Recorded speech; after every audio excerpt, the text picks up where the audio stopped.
Okay class. तो आज हमारा टॉपिक, कल हम लोग डाइजेशन इन ह्यूमन बीइंग समझ लिए थे। अब सेकंड टॉपिक क्या आता है, डाइजेशन इन अमीबा। ठीक है, पहले क्लास में हम लोग प्लांट समझे थे, दूसरे में हमने डाइजेशन इन एनिमल समझा। अब लास्ट डाइजेशन जो है अमीबा का है। देखो, लाइफ प्रोसेस चैप्टर में टोटल 4 टॉपिक दिए हुए हैं, डाइजेशन, रेस्पिरेशन, सर्कुलेशन और एक्सक्रीशन। ठीक है, इन चारों सिस्टम पे ही हमारी लाइफ बेसिकली डिपेंड होती है कि हमारे शरीर में क्या चीज कहाँ से कैसे ट्रैवल कर रही है, कहाँ से किस चीज का मूवमेंट है। तो इसी चीज पे कंसंट्रेट करते हुए अब हम लोग क्या करेंगे, एक टॉपिक को देखते जाएंगे। तो डाइजेशन का लास्ट टॉपिक था डाइजेशन इन अमीबा। ठीक है, सबसे पहले अमीबा क्या है। Amoeba is a micro organism which feeds upon small living particles through the process of phagocytosis. तो अमीबा क्या है, basically amoeba is a micro organism. ये एक माइक्रो ऑर्गेनिज्म है, यूनिसेलुलर होता है, एक सेल का बना होता है। ठीक है, अब इसका डाइजेशन का जो प्रोसेस है बिल्कुल भी कॉम्प्लेक्स नहीं है। अगर आपने जूनियर क्लासेस में WBC यानी व्हाइट ब्लड सेल का वर्किंग पढ़ा होगा, क्लास 8 में इसको पढ़ाया जाता है।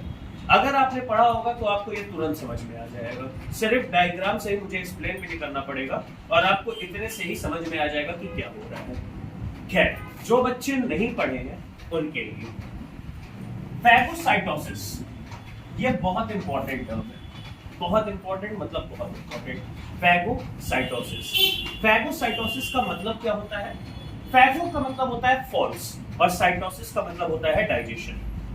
ठीक है, अब अमीबा क्या करता है, ये अमीबा का स्ट्रक्चर है। बेसिकली इसका कोई प्रॉपर बॉडी टाइप नहीं होता है। जस्ट अगर आप ऐसे कोई भी कर्व बना देते हो तो इसको भी हम अमीबा कह सकते हैं, क्योंकि इसका कोई डेफिनेट शेप साइज नहीं होता है। हाँ, इसके अंदर ये जो आप पार्ट देख रहे हो, ये न्यूक्लियस है और न्यूक्लियस इज इंपॉर्टेंट। अगर आपको अमीबा का स्ट्रक्चर बनाना है तो सबसे इंपॉर्टेंट क्या होगा, उसमें न्यूक्लियस। अब अमीबा के पास हम सपोज करते हैं कोई खाने का पार्टिकल आ गया, स्मॉल लिविंग ऑर्गेनिज्म इसके आसपास आ गया।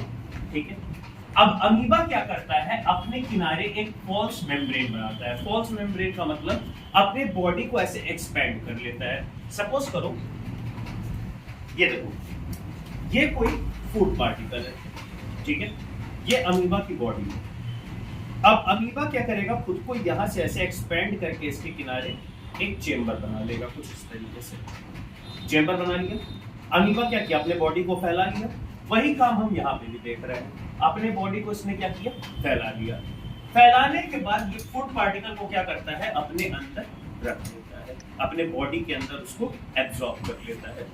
और इसको अगर हम थ्योरेटिकली लिखने जाए तो हम कैसे लिखेंगे, अंडर दिस प्रोसेस, किस प्रोसेस में, फैगोसाइटोसिस में।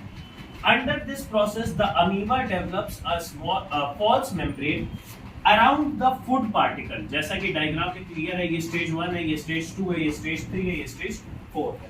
4 स्टेज का बेसिक प्रोसेस है। पहले अमीबा का सिंपल बॉडी था, उसके आसपास एक फूड पार्टिकल आ गया, उसने एक फॉल्स मेम्ब्रेन बना लिया, फिर क्या किया, खाने को अपने अंदर डिसॉल्व कर लिया। तो under this process the amoeba develops a false membrane around the food particle. Food particle के किनारे मेम्ब्रेन बनाया and then engulfs it. This process is referred as phagocytosis. इसी प्रोसेस को हम क्या कहते हैं, phagocytosis. Once the phagocytosis is completed, the digestive enzymes digest the food particle. इसके बॉडी के अंदर क्या सिक्रीट होगा इसके बाद, डाइजेस्टिव एंजाइम। ठीक है, तो डाइजेस्टिव एंजाइम जब इसके अंदर सिक्रीट होगा तो ये उस डाइजेस्टिव एंजाइम से क्या करेगा, अपने फूड को ब्रेक डाउन कर देगा और ब्रेक डाउन करने के बाद एब्सॉर्ब कर लेगा। तो इस तरह से डाइजेशन इन अमीबा जो है वो कंप्लीट हो जाएगा। समझ में आ गया। अगर किसी भी बच्चे को कोई भी डाउट है वो कमेंट में पूछ सकता है, उसका वो डाउट क्लियर कर दिया जाएगा।